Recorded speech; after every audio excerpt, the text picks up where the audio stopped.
kita lagi mau melakukan produksi ya, pembentukan kepada future digital talent itu yang memang perfect secara hard skill dan soft skill. Dan ini udah urgent banget, industri butuh yang cepat, desainer yang cepat, dan kita seperti yang Mendy bilang tadi, student-student kita tahu lah banyak orang di luar sana nge-challenge kita gimana sih nggak ada basic design emang bisa 3 bulan.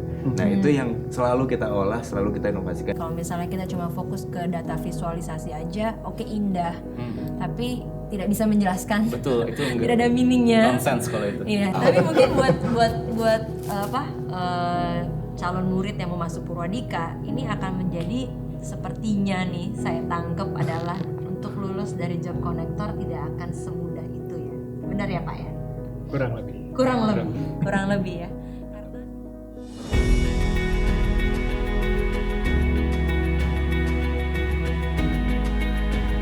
Kamu tetap optimis dong. Optimis sekali dong. UI designer tetap dibutuhkan dong.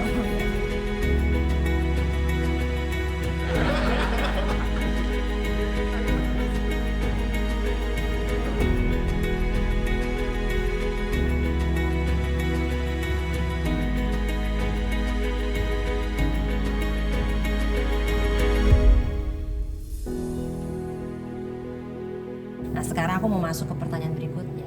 Kita Purwadika, bapak-bapak di sini, ya kan? Ini saatnya membuktikan, gitu kan? Di challenge gitu dari sisi akademik. Bagaimana kita bisa bersaing? Bagaimana kita bisa memastikan alumni kita dengan kualifikasi yang semakin ketat istilahnya tetap bisa diterima supaya anak-anak murid kita yang udah membayar sekian investment yang di open space pertama itu kan, apakah Purwadika mahal gitu kan, tetap bisa merasakan value-nya.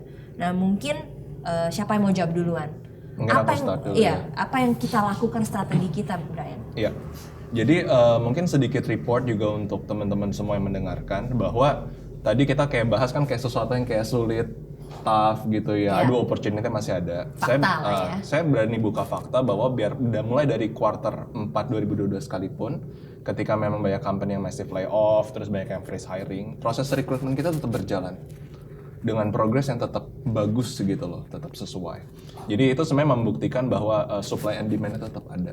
Cuman seperti yang mungkin nonton open space pertama, ini kan kita tim yang nggak bisa diem gitu ya.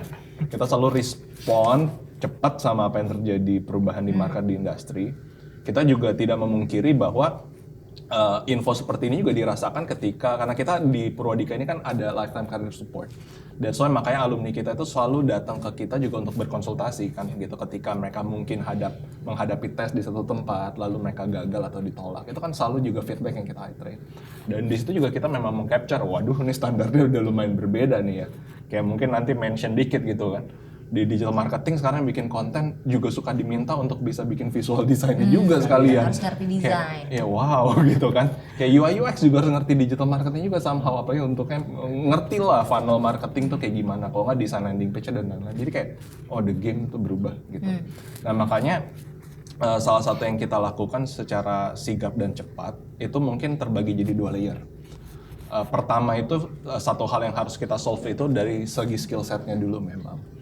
Nah, salah satu yang memang kita baru akan lakukan, jadi sudah dirancang dan akan baru kita implementasi khususnya di batch yang mau berjalan di Februari ini, bahwa kita sekarang secara intens di setiap hari Jumat, ini untuk yang on campus khususnya, itu after lunch ya, yang biasa mungkin hanya diisi practice session, ngerjain soal. Nah, exercise itu kita akan lempar jadi homework untuk weekend. Nah, lantas space-nya itu diisi apa? Kita akan isi yang namanya program career class di situ. Nah, di sini di career class ini benar-benar mereka belajar itu ilmu di luar dari program yang mereka belajar. Oke. Betul-betul semua belajar tuh fundamental thinking, critical thinking. Jadi hal-hal yang berbau bisnis dan strategic.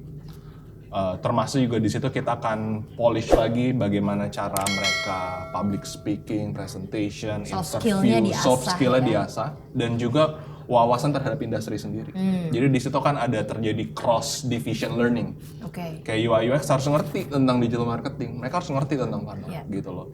Ibaratnya marketing juga harus ngerti cara baca data, karena kan semua strategic marketing harus data driven juga gitu kan. Kalau nggak ya inilah by feeling. Jadi kayak bener-bener ibaratnya kita lagi mau melakukan produksi ya, pembentukan kepada future digital talent itu yang memang perfect secara hard skill dan soft skill. Dan juga ibaratnya tadi seperti yang Firas bilang bahwa kayak biarpun sekarang mungkin jabatannya junior, ekspektasi company itu somehow tuh udah mulai lu harus bisa berpikir kritis juga, harus bisa berpikir strategik juga gitu, nggak cuman kayak terima requirement ngelakuin, tapi juga bisa bring something to the table, what to do gitu loh dengan data seperti ini. Jadi intensitas seperti itu secara skill set yang kita lagi akan coba build gitu loh. Dengan alumni kita pun juga kita tetap dari tadi career support itu kita bikin mentoring one on one dan lain-lain untuk memperpendek gap tersebut. Nah, tetapi ada lagi problem kedua.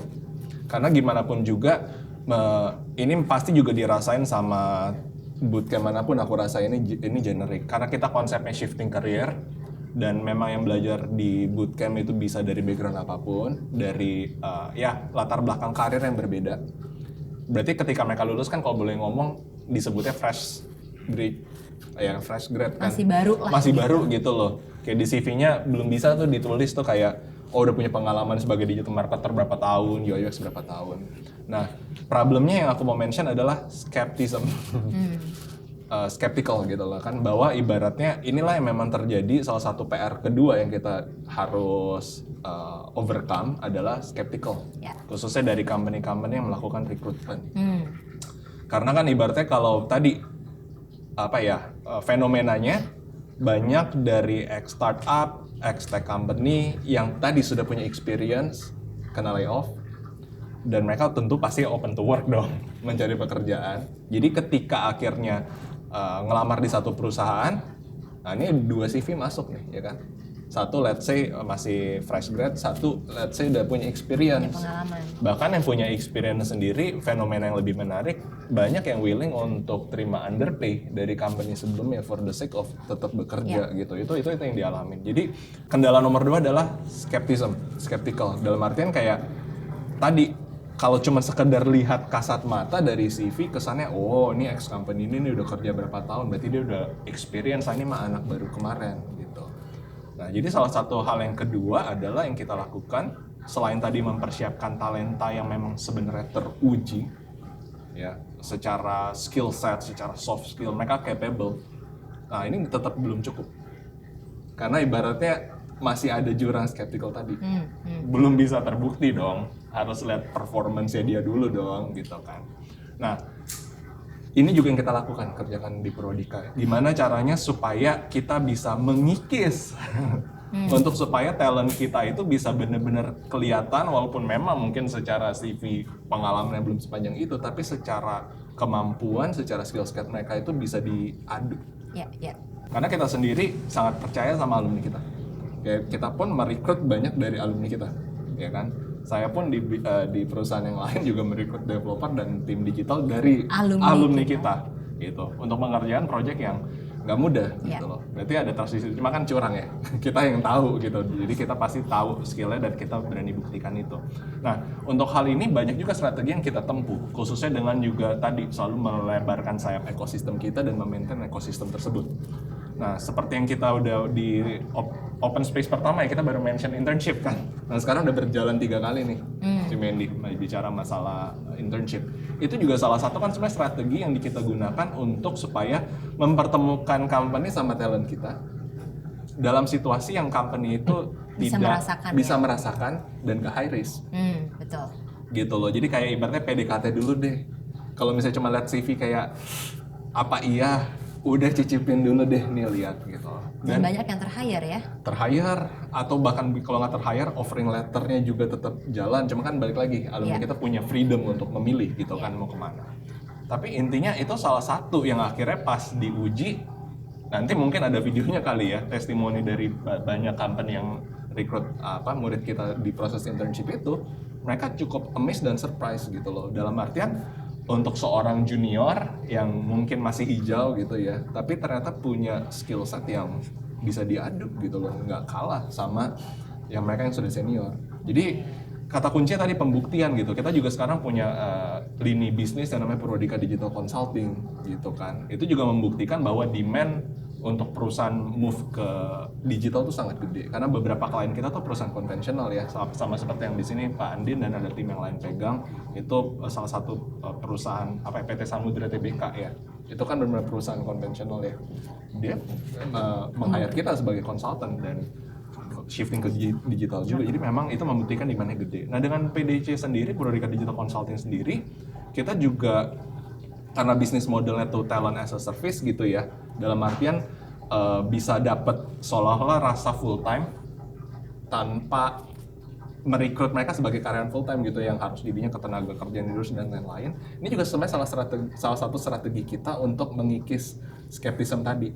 Jadi dalam artian kita pun menyodorkan alumni kita yang masih level user, udah coba ini dulu aja, coba ibaratnya kayak trial. Gak usah komit langsung kasih offering letter jadi karyawan tetap, coba lihat dulu aja gitu. Oke. 1 bulan gak cocok bisa di-terminate dan lain. Jadi intinya sekarang yang kita lakukan tuh mungkin 2 layer tadi ya. Pertama tentu kepada kualitas produknya sendiri. Harus memang bagus, harus memang ibaratnya level up sesuai dengan standar industri yang sekarang. Karena standar industri berubah mulu. Ini yang sekarang. Lalu setelah itu sudah selesai, PR kedua kita gimana caranya memutus gap skeptical itu sendiri gitu. Mulai memperkenalkan alumni kita. Betul. Sebelum bahkan mereka lulus gitu ya kepada perusahaan. Dan melakukan begitu banyak approach di dalam ekosistem kita untuk sebenarnya tujuannya untuk membuktikan bahwa kualitas talenta digital yang diproduksi di Purwadika ini memang sudah nggak kalah saing gitu. Dan memang terbukti tidak. Kenapa tau nggak? Soalnya gini, role aku sebagai CMO ya, itu kan aku paling nggak mau adalah kita marketing tapi nggak bisa mendeliver apa yang kita marketingkan. Dan memang dari dulu Purwadika ingin menjaga kita nggak mau over promising. Dan saya sangat meng-appreciate banget dari tim akademik gitu ya, nggak pernah berhenti untuk memikirkan caranya gimana nih supaya alumni kita selalu terserap gitu kan. Dan tadi Brian bilang proses hiring pun masih terus berjalan dan bagus. Itu satu kabar good news banget gitu kan. Nah mungkin sekarang aku pengen langsung ke masing-masing nih. Firas, apa yang terupdate sih dari kurikulum kita di UI UX? Kayak apa yang Firas lakukan inovasi di dalam UI UX sendiri? Huge difference ya sebenarnya kalau bisa bilang 2023 untuk UI UX akademik itu berbeda. Jauh berbeda. Sebelumnya kita punya banyak modul dan silabus yang terspesialisasi. Cuman di tahun ini kita merubah 50%. Jadi sesuatu yang spesialisasi kita ringkas ya jadi 2 modul. Ada 2 modul yang terbaru dan itu menyambung dengan job connector terbaru dari Purwadika, yaitu ada modul product development dan career planning. Nah, 2 ini walaupun memang modulnya tetap 4, silabusnya cenderung kita lebih compact. Jadi kita akan lebih banyak ke practice sessionnya, gitu. Karena kita tahu bahwa desain intuitif itu nggak bisa dengan baca, nggak bisa dengan theoretical. Dan ini udah urgent banget. Industri butuh yang cepat, desainer yang cepat, dan kita seperti yang dibilang tadi, student-student kita tahu lah banyak orang di luar sana nge-challenge kita gimana sih nggak ada basic design emang bisa 3 bulan. Nah itu yang selalu kita olah, selalu kita inovasikan dan termasuk di silabus kita jauh berbeda. Dan 2 perubahan modul ini menyambung dengan beberapa hal. Jadi kan knowledge kita tambah di silabus, waktu praktek kita tambah. Tapi student kita kan sebenarnya baru ya, dibanding dengan yang berexperience. Gimana caranya kita di tim akademik, challenge lecturer, gimana caranya mereka bisa mengejar nih saingan mereka yang 3 years experience dengan knowledge yang lebih banyak. Nah salah satu yang paling aku excited adalah itu, implementasi teknologi artificial intelligence di pendidikan Purwadika. Dan kita bisa bilang kita UX akademik pertama yang ngelakuin itu. Gitu. Jadi kita udah bukan cuma sekedar kamu paham konteks, tapi ada meaningnya. Karena beberapa teknologi yang kita implementasi di pendidikan kita kan ada power critical thinking di sana. Kita bertanya ke teknologi, kita harus tahu jargon-jargonnya, kita harus tahu ini apa, meaningnya apa. Nah itulah kenapa perubahan kita lebih kontekstual dan knowledge. Jadinya proses praktek kita bantu dengan artificial intelligence sehingga proses accelerating skill dari student-student kita bisa so far kita research bisa 2 kali lebih cepat daripada tahun-tahun sebelumnya. Itu yang memang kita goalskan bahwa balik lagi karena yang tadi kita bahas, kita punya tanggung jawab ke industri, kita pengen mengeluarkan UI UX designer yang qualified, quality, dan nggak cuman bisa paham design thinkingnya, tapi dia udah tahu bisnis model, dan kita warnai itu juga dengan variatif case yang jauh berbeda. Dan selain tadi Brian bilang juga ada karir di Kodi kita, tadinya kita cuman punya final project 1 untuk presentasi, cuman di tahun ini jauh berbeda. Karena kita percaya mau kamu critical thinking yang sebagus apa, tadi skill sudah di taker, dan juga ada juga knowledge juga upgrade. Yang terakhir adalah soft skill dan skill presentation. Percuma itunya sudah bagus, tapi ketika ngomong sama stakeholders kamu belum bisa menyamakan nih skillful designer di luar sana. Nah itu yang terus kita improve. Dari 1 kali kita naikin intensinya jadi 4 kali. Dari 1 ke 4 1 ke 4 kali. Jadi mereka, dan diimbangi juga dengan tools, dengan knowledge yang tadi kita udah kasih. Jadi kita cukup confidence dan excited untuk tahun ini. UI UX Academic bisa dibilang huge difference, dan harusnya akselerasinya jauh dibanding tahun-tahun sebelumnya gitu sih. Dan ini sudah diimplementasikan. Diimplementasi di Januari dan Februari. Oke. Jadi UI UX kita sekarang udah pakai artificial intelligence. Going to be. Ini makanya kalau mau ambil UI UX designer harus Purwadika dong. harus di Mau di mana lagi nih? Iya, karena ya yang Veras bilang tadi bagus sih, dari 1 kali ke 4 kali soft skill, belajar juga mempresentasikan. Iya. Dan beruntungnya kita ada ekosistem Purwadika kan. Ya, dia ada konsultan, ada hiring partner. Jadi data yang kita punya untuk nge-improve learning experience gak cuman teori gitu. Kita benar-benar apa yang dibutuhin, subjeknya kita ambil lalu kita analisa gitu. Jadi ya optimis sekali sih, dan excited banget. Oke. Nah sekarang kalau dari data science sendiri gimana nih Pak Aulia? Apa inovasi yang Purwadika lakukan untuk kurikulum di data science sendiri? Oke, jadi dari tim data science itu sendiri, kita selalu melihat atau mengupdate ya dari requirements job market terkait data roles yang ada. Itu seperti apa? Apakah ada kebutuhan tambahan yang memang mayoritas companies itu membutuhkan hal tersebut dan belum ada di materi kita. Dan itu kita coba sisipkan atau tambahkan di silabus kita, sehingga nanti students pun bisa mempelajari hal tersebut, dan mereka jadi jauh lebih ready ketika nanti mereka sudah lepas dari Purwadika ya, untuk bisa mendapatkan pekerjaan di data roles itu sendiri. Selain itu, contohnya apa tuh Pak? Contohnya misalnya ketika kita mempelajari data visualization, materi data visualization, itu kan kita nggak hanya mengenerate visualisasinya aja kan, tetapi kita juga harus bisa menyampaikan apa sih yang ada di materi tersebut secara menarik, secara baik itu dari flow-nya, dari bahasanya, dari penyampaiannya. Itu kan masuk ke soft skill juga ya sebenarnya. Dan storytelling yang baik itu nggak bisa instan langsung begitu aja ada di diri setiap students, tapi perlu dilatih juga. Dan itu yang kita coba kembali aktifkan atau mulai aktifkan ya di batch yang akan datang di Februari ini. Jadi contohnya aja, kita kan punya 3 project ya untuk tiap modul. Dan nanti ketika project yang sudah selesai dibuat oleh students, itu nanti setiap siswa harus bisa mempresentasikan secara langsung ke tim panelis bagaimana mereka membuat project itu dan apa sih hasil dari project yang dibuat itu. Jadi sebelumnya itu kita menggunakan sistem video, submit video, dan ya mungkin dirasa kurang ya karena mereka bisa take berulang kali kan kalau video ya. Sedangkan kalau live presentation itu memaksa mereka untuk bisa mempresentasikan dengan baik hasilnya, terus mereka bisa menjawab pertanyaan diskusi dari tim panelis. Itu kan membuat atau ya menjadikan active learning itu bekerja. Active learning di sini kan berarti siswa bisa mengembangkan juga analytical skills-nya yang mana dibutuhkan untuk data roles itu sendiri. Jadi itulah hal-hal yang kita bisa masukkan, sisipkan di silabus kita yang baru. Betul, silabus yang baru ya. Karena emang benar sih kalau misalnya kita cuma fokus ke data visualisasi aja, oke indah, tapi tidak bisa menjelaskan. Betul, itu enggak. Tidak ada meaningnya. Nonsense kalau itu. Iya, dan ketika di interview ya otomatis pasti user juga mungkin nggak akan tertarik gitu. Betul, ya. Sih. Tapi dari so far aku interview bapak-bapak nih ya, aku mendapat satu adalah soft skill, benar gak sih? Benang merahnya soft skill. Jadi di tahun 2023 Purwadika ini nggak cuma fokus dengan yang namanya hard skillnya saja, ya betul. Kayak skill ya udah gitu basic sih, tapi soft skillnya ini yang kayak kelihatan lebih penting untuk bisa bersaing, gitu kan di market gitu.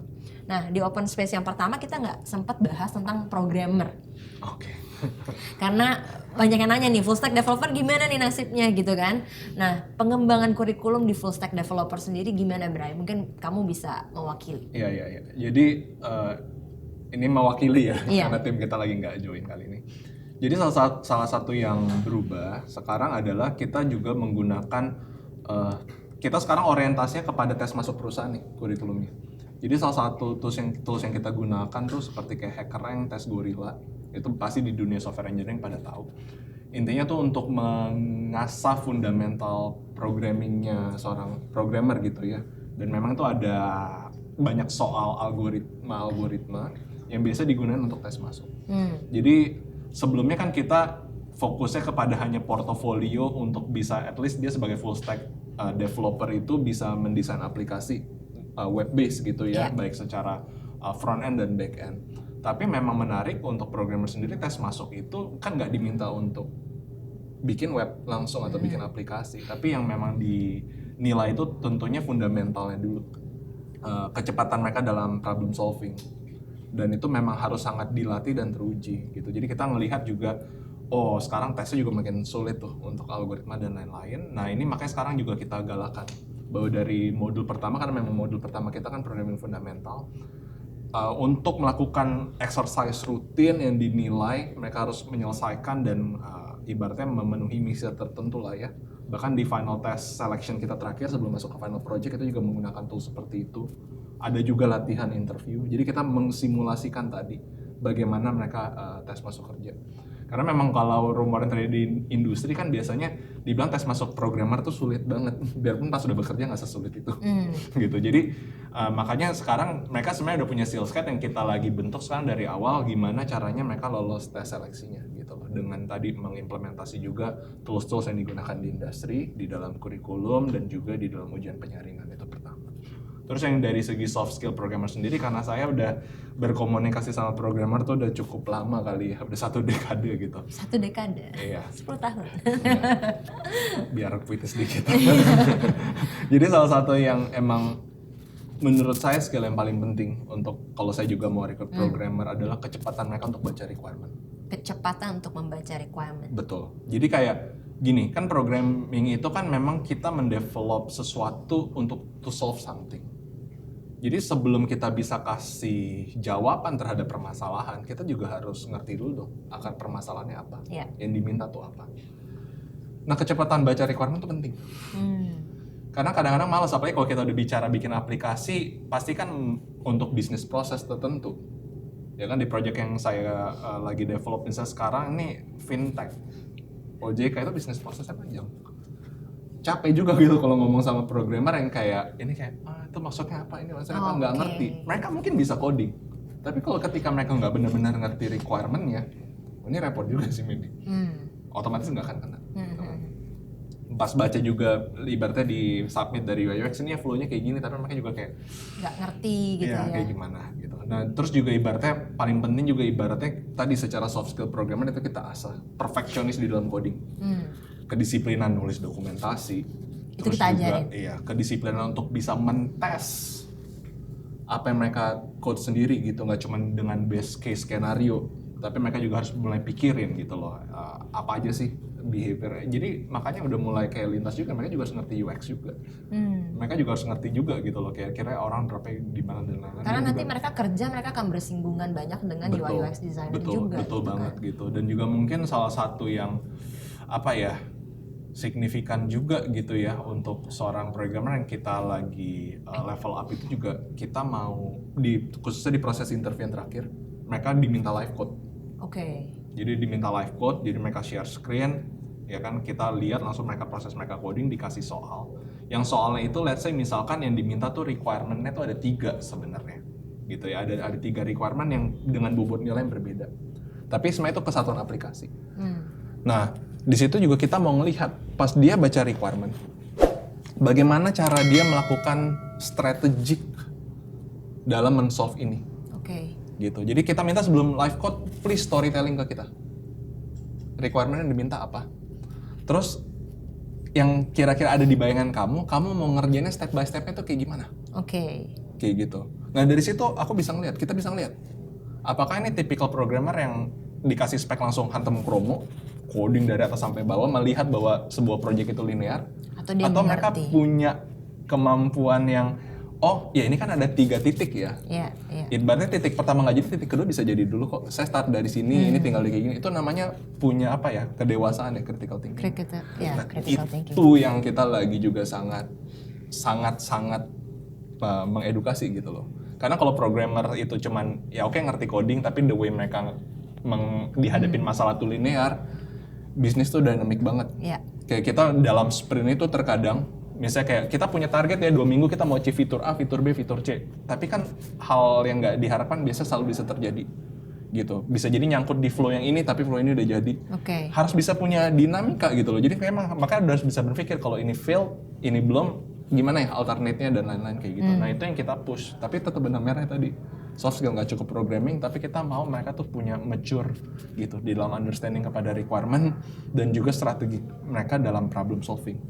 Dan yang terpenting lagi tadi juga komunikasi. Nah ini juga gap yang mungkin paling susah ya kalau digital marketing, UI UX itu. Kita bicara orang teknikal nih, Orang komunikasi technical. ini salah satu problem. Salah satu problem, benar. Itu kan stereotype gitu ya. Cuman ya karena memang industri juga jadi kayak menilai gitu, saya pun kalau recruit saya senang orang yang bisa komunikatifnya enak. Karena itu kan penting banget buat teamwork, buat chemistry kerja juga.